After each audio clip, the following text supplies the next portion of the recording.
ससुराल की बड़ी बहू और छोटी बहू की रसोई और पहनावा। शोभना सुबह सुबह शिवानी के घर आती है और उसके पास बैठकर बातें करने लगती है। शोभना और शिवानी आपस में बातें ही कर रही थी कि तभी किरण उनके लिए चाय नाश्ता लेकर वहां आती है और कहती है, शोभना चाची, आप बड़े दिनों बाद आई हो, इसलिए मैंने अपने हाथों से आपके लिए चाय और पकौड़े बनाए हैं। आप ये पकौड़े खा लीजिए। किरण चाय पकौड़े वहां रखकर रसोई की तरफ चली जाती है। तभी शोभना शिवानी से कहती है, शिवानी बहन, बड़ी खुश नसीब हो तुम कि तुम्हें किरण जैसी बहू मिली है। इतनी संस्कारी है, सिर से पल्लू नहीं गिरता और घर का इतना सारा काम अकेले ही करती है। हाँ शोभना बहन, ये तो तुम सच कहती हो। मेरी बहू तो सचमुच लाखों में एक है।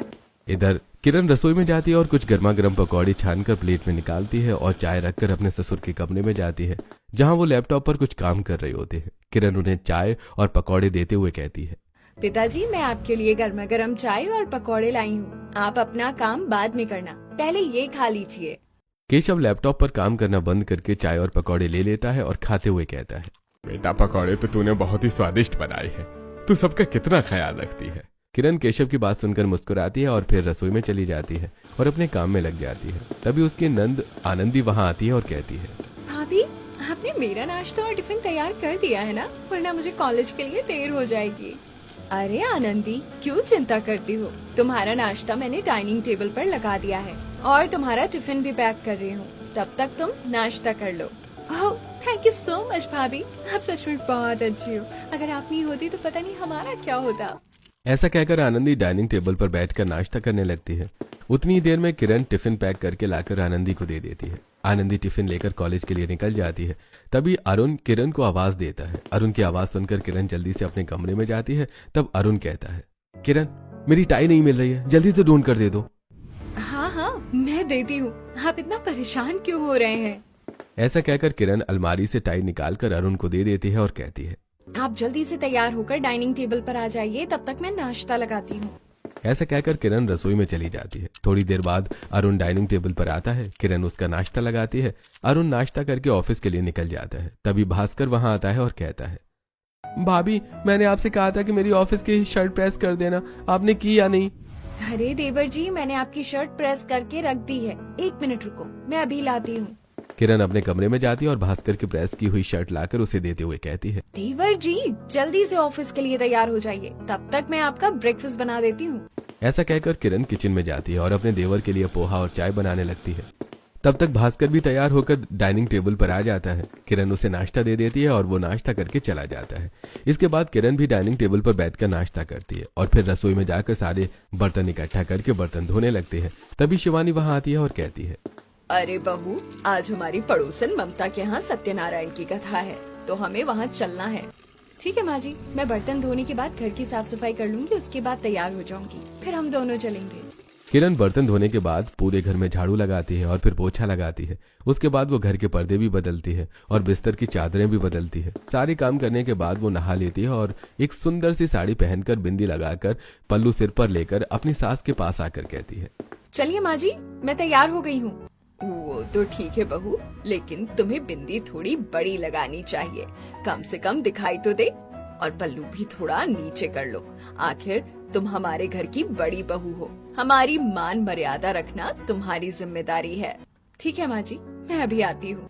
ऐसा कहकर किरण फिर से अपने कमरे में जाती है और थोड़ी बड़ी बिंदी लगाकर पल्लू को थोड़ा आगे कर लेती है। फिर बाहर आकर अपनी सास के साथ सत्यनारायण की कथा के लिए निकल पड़ती है। शिवानी और किरण दोनों सत्यनारायण की कथा में जाती हैं, बैठकर कथा सुनती हैं, उसके बाद प्रसाद लेती हैं। तभी ममता उनके पास आती है और बातें करते हुए कहती है, शिवानी बहन, मैंने देखा कि कैसे तुम्हारी बहू मन लगाकर सत्यनारायण भगवान की कथा सुन रही थी, वरना आजकल की बहुओं का तो कथा में मन ही नहीं लगता। हाँ ममता बहन, मेरी बहू बिल्कुल मेरी तरह है। वैसे शोभना बहन, अब तो तुम्हारे छोटे बेटे की भी शादी की उम्र हो गई है, जल्दी ही अपनी दूसरी बहू भी ले आओ। काफी देर बातें करने के बाद वो लोग घर आ जाते हैं। तभी किशोर उन लोगों से कहता है, अरे आ गए तुम लोग।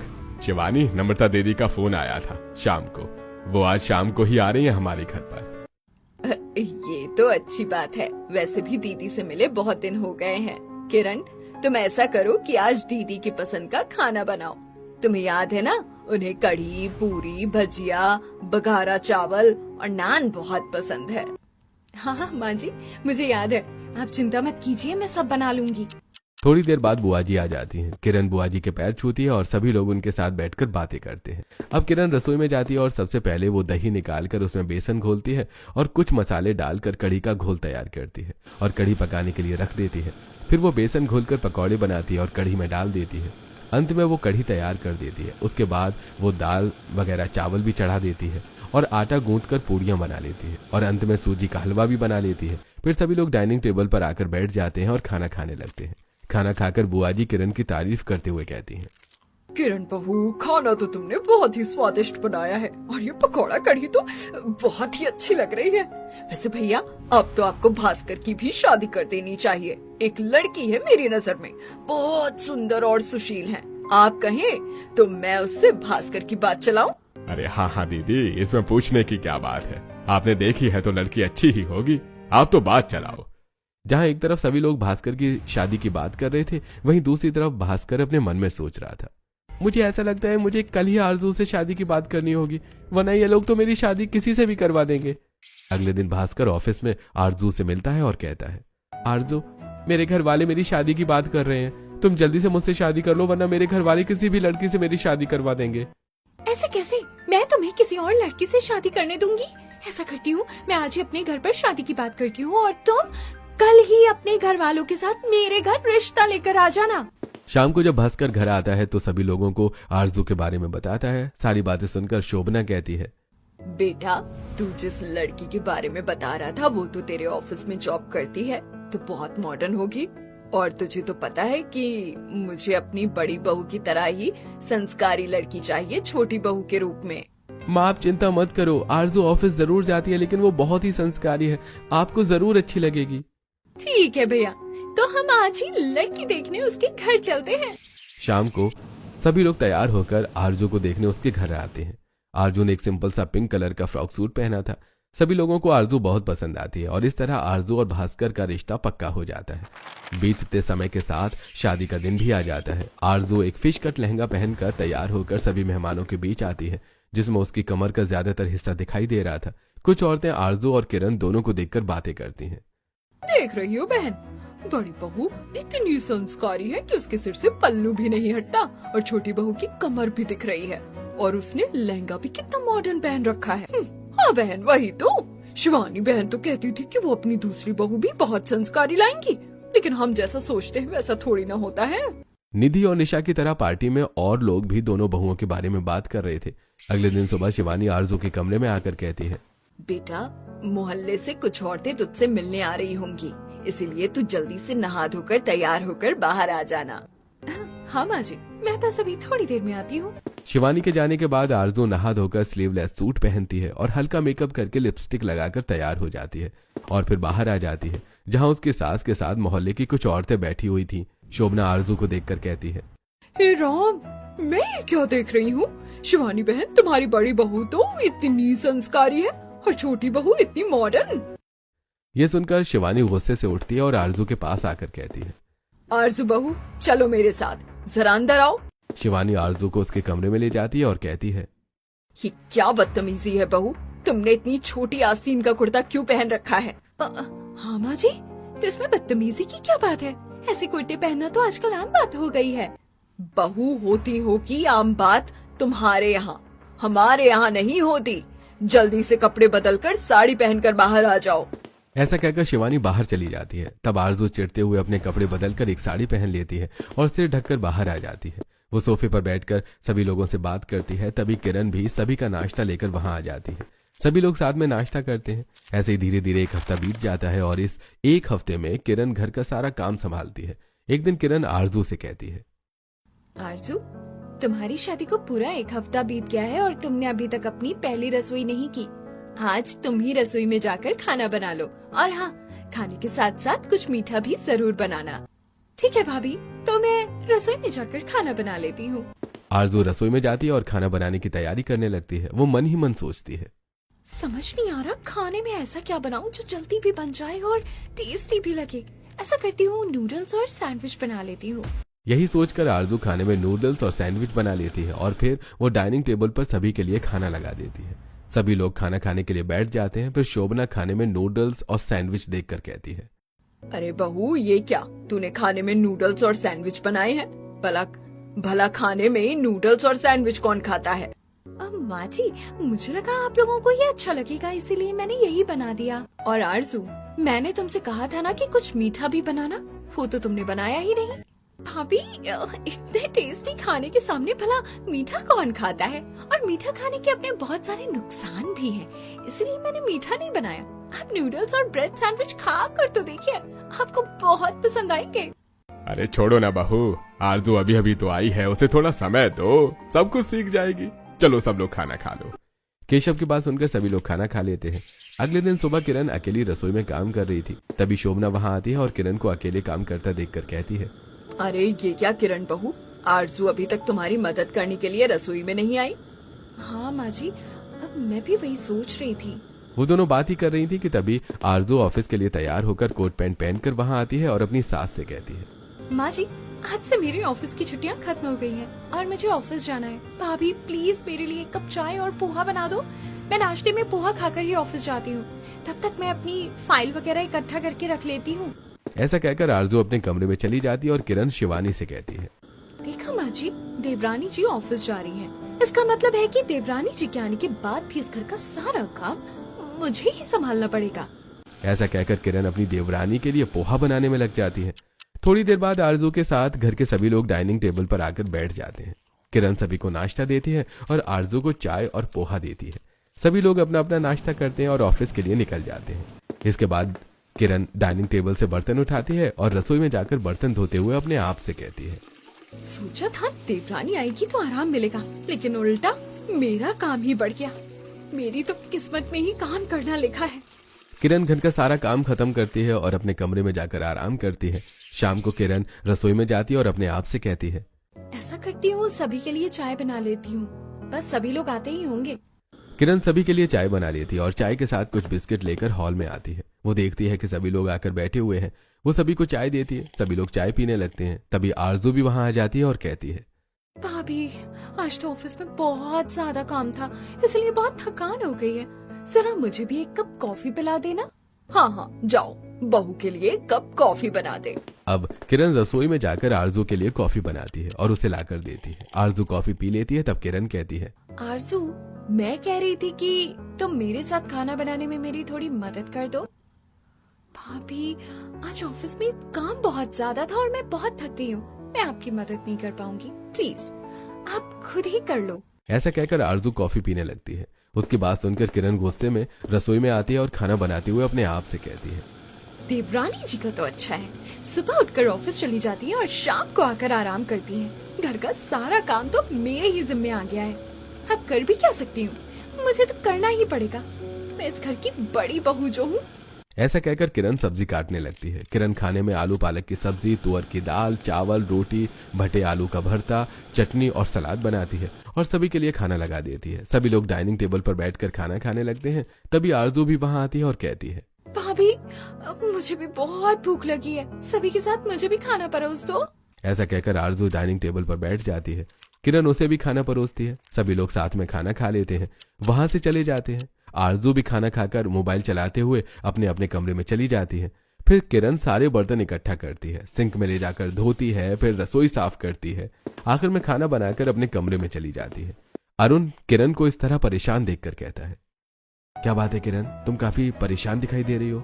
हाँ जी, मैंने सोचा था कि देवरानी आएगी तो मुझे मेरे काम में कुछ हेल्प मिलेगी, लेकिन देवरानी जी तो जॉब पर चली जाती है, इसलिए सारा काम मुझे अकेले ही करना पड़ता है। किरण, तुम इस घर की बड़ी बहू हो, तुम्हारी जिम्मेदारियां थोड़ी ज्यादा है। उसे थोड़ा समय दो, वो भी अपनी जिम्मेदारी समझ जाएगी। वैसे कल संडे है, इसलिए कल वो तुम्हारी मदद जरूर करेगी। अरे हाँ, कल संडे है, ऐसा करूँगी कि कल का खाना देवरानी से ही बनवा लूंगी। मुझे भी मार्केट से कुछ चीजें लेनी है, मैं मार्केट चली जाऊंगी। यही सोचकर किरण सो जाती है। अगले दिन सुबह किरण सोकर उठकर हॉल में आती है। तब शिवानी उससे कहती है, बहू, आज लड़के वाले आनंदी को देखने आ रहे हैं, तो तू जरा उनके लिए अच्छा खाना बनाना। और हाँ, ये पुरानी साड़ी पहनकर मत रहना, एक अच्छी सी साड़ी पहन लेना और अच्छे से तैयार रहना। माँ जी, मैं सोच रही थी कि आज संडे है तो देवरानी जी खाना बना लेंगी और मुझे भी मार्केट जाना है तो मार्केट के काम निपटा लूंगी।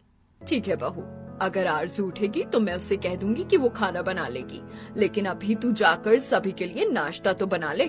ऐसा कर कि नाश्ते में ढोकला और डोसा बना ले। वैसे भी तेरे हाथों का डोसा खाए बहुत दिन हो गए हैं। अब किरण रसोई में जाती है। सबसे पहले वो ढोकले का बैटर बनाकर ढोकला बना लेती है और फिर डोसे का बैटर घोलकर तवे पर डालकर डोसा बना लेती है। तब तक सभी लोग उठ जाते हैं। शिवानी और बाकी लोग डाइनिंग टेबल पर आ जाते हैं। किरण सभी के लिए नाश्ता लगा देती है। सभी लोग नाश्ता कर लेते हैं। नाश्ता करने के बाद सभी लोग अपने अपने काम में चले जाते हैं। आरजू भी जाने लगती है। किरण उसे रोक कर कहती है, आरजू, आज संडे है और घर पर कुछ मेहमान आने वाले हैं, तो मैं कह रही थी कि तुम खाना बना लो। मुझे मार्केट भी जाना है तो तुम देख लेना प्लीज। भाभी, मुझे तो हफ्ते में एक ही संडे मिलता है और मुझे भी मार्केट जाना है। मेरा मॉइस्चराइजर भी खत्म हो गया है, वो भी खरीदना था। आप ऐसा कीजिए कि दिन का खाना आप बना लीजिए, रात का खाना मैं बना लूंगी। ऐसा कहकर आरजू अपने कमरे में चली जाती है। किरण नाश्ते के सारे बर्तन उठाती है और रसोई में ले जाकर सिंक में रखती है। बर्तन धोते हुए वो मन में सोचती है, बड़ी बहू तो मैं ही हूँ, इसलिए सारी जिम्मेदारी मेरी ही है। देवरानी जी को इससे क्या फर्क पड़ता है कि मुझे भी कोई काम हो सकता है, उन्हें तो बस अपनी ही पड़ी रहती है। इधर आरजू अपने कमरे में जाकर एक रेड कलर का सुंदर सा फिश कट वन पीस निकालती है और भास्कर को दिखाते हुए कहती है, भास्कर, देखो ये वन पीस कैसा लग रहा है। आज मैं यही पहनकर तुम्हारे साथ मूवी देखने जाऊंगी। अच्छा लग रहा है, लेकिन तुम्हें तो पता है माँ को ऐसे कपड़े पसंद नहीं है। अरे भास्कर, ऐसे कपड़े पहनने में भला क्या बुराई है, माँ जी को आप समझा देना। ऐसा कहकर आरजू वॉशरूम में चली जाती है। थोड़ी देर बाद वो रेड वन पीस पहनकर बाहर आती है। हल्का मेकअप करती है और बालों में स्ट्रेटनिंग करके तैयार हो जाती है। फिर वो भास्कर के हाथ में हाथ डालकर कहती है, चले डार्लिंग। आरजू और भास्कर एक दूसरे का हाथ थामे बाहर आते हैं, जहां हॉल में बैठी शिवानी उन्हें देखकर कहती है, राम राम राम, ये क्या बेशर्मी का जमाना आ गया है। अरे बहू, तूने अपने पति का हाथ क्यों पकड़ रखा है? शर्म नहीं आती? छोड़ उसका हाथ। आरजू झट से भास्कर का हाथ छोड़ देती है। तब शिवानी कहती है, अरे बहू, ये तूने क्या पहन रखा है? तू इस घर की बहू है, इस घर की मर्यादा का ख्याल रखना चाहिए। ऐसे कपड़े पहन रखे हैं तूने? आरजू धीरे से भास्कर को कोहनी मारकर कुछ कहने का इशारा करती है। तब भास्कर आगे बढ़कर कहता है, माँ, इन कपड़ों में क्या बुराई है, अच्छे तो लग रहे हैं। वैसे भी आजकल ऐसे ही कपड़े पहनने का फैशन है। अच्छा ठीक है, हम चलते हैं, शाम को जल्दी आ जाएंगे। ऐसा कहकर भास्कर और आरजू वहां से चले जाते हैं।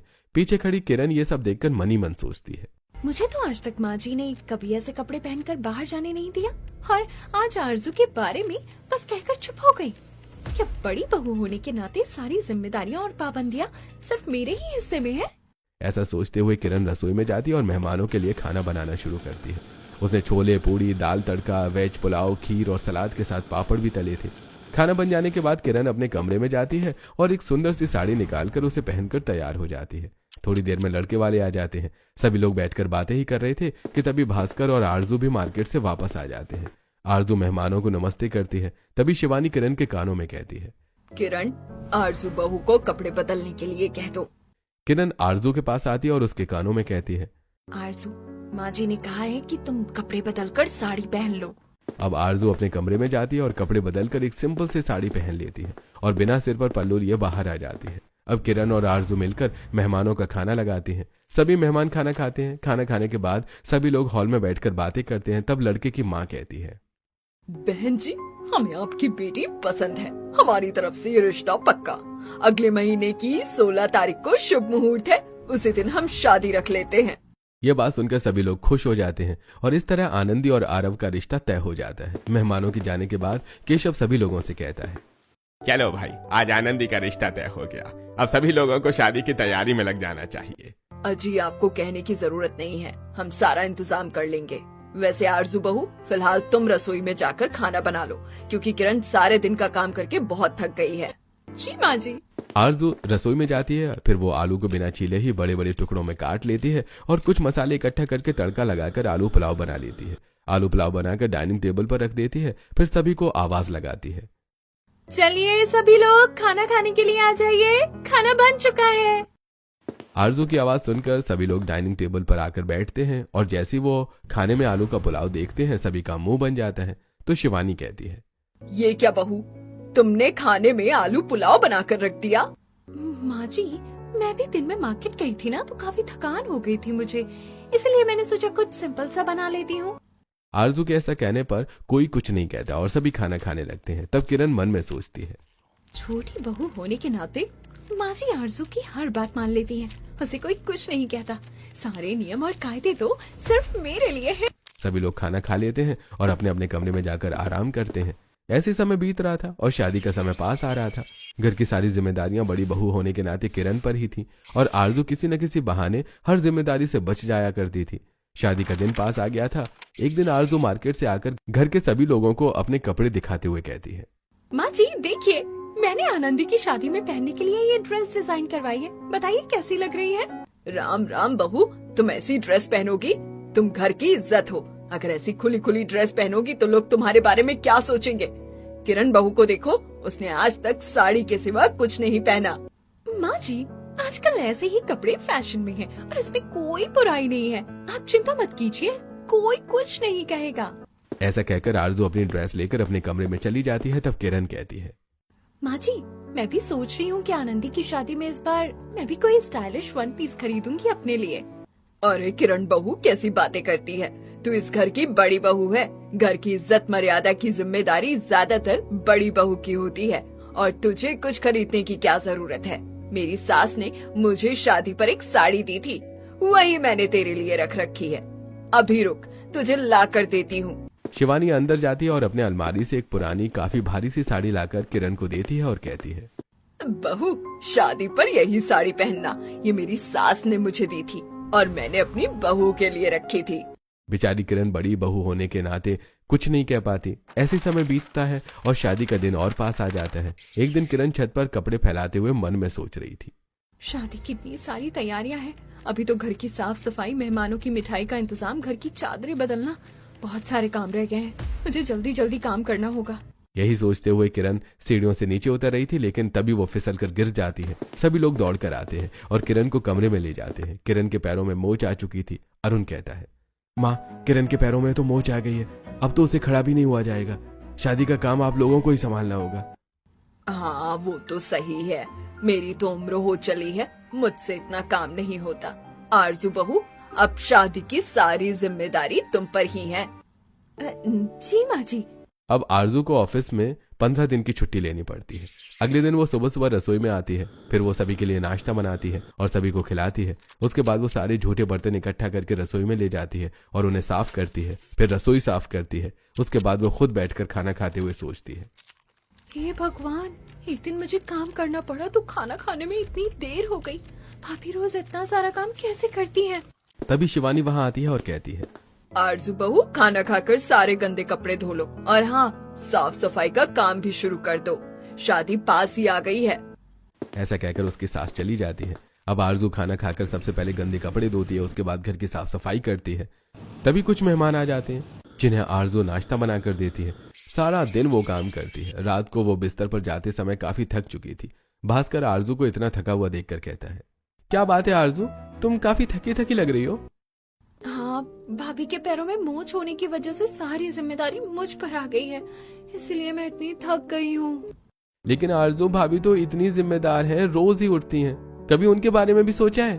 भास्कर सच कह रहे हो, मैंने कभी भाभी की मदद करने की कोशिश नहीं की। वो इतना सारा काम अकेले करती हैं, पता नहीं कैसे मैनेज करती हैं सब। ये सोचते सोचते वो सो जाती है। अगले दिन वो सुबह उठती है और अपने काम में लग जाती है। सारा दिन काम करके वो बहुत थक जाती है और उसे किरण की जिम्मेदारियों का एहसास होता है। शादी का दिन आ जाता है। सुबह सुबह शिवानी आरजू के कमरे में आती है और भारी भरकम साड़ी देते हुए कहती है, ये साड़ी मैंने किरण बहू को पहनने के लिए दी थी, लेकिन अब उसके पैर में मोच आ गई है तो वो साड़ी पहन नहीं पाएगी, इसीलिए परंपरा को निभाते हुए ये साड़ी तुम्हें पहननी होगी। शिवानी ऐसे कहकर चली जाती है। आरजू उस साड़ी को हाथ में लेकर मन में सोचती है, आज मुझे समझ आया कि किरण भाभी के ऊपर घर के खाने, रसोई और पहनावे की कितनी बड़ी जिम्मेदारी है। अब आरजू किरण के कमरे में जाती है तो देखती है कि किरण शादी में जाने के लिए तैयार हो रही थी। किरण आरजू को देखकर खुश होते हुए कहती है, अरे आओ आरजू, मैंने अपने पैर में गरम पट्टी बांध ली है और अभी मुझे ठीक भी लग रहा है। मैं समझ सकती हूँ कि इतना सारा काम तुमसे अकेले नहीं हो रहा होगा। चलो आज मैं भी तुम्हारी मदद कर पाऊंगी। ये सुनकर आरजू किरण को गले से लगा लेती है और माफी मांगते हुए कहती है, भाभी मुझे माफ कर दो, मैं हमेशा ही काम और जिम्मेदारियों से जान बचाने की कोशिश करती रही, लेकिन आपको आज भी अपनी तकलीफ छोड़कर मेरी और इस घर की चिंता है। आज से मैं हमेशा आपके साथ बराबरी से सारा काम करूंगी और आपकी तरह मैं भी इस घर की मान मर्यादा को निभाते हुए ट्रेडिशनल कपड़े पहनूंगी। बाहर खड़ी शिवानी ये सब सुनकर बहुत खुश होती है और उसे आज अपनी दोनों बहुओं पर गर्व हो रहा था।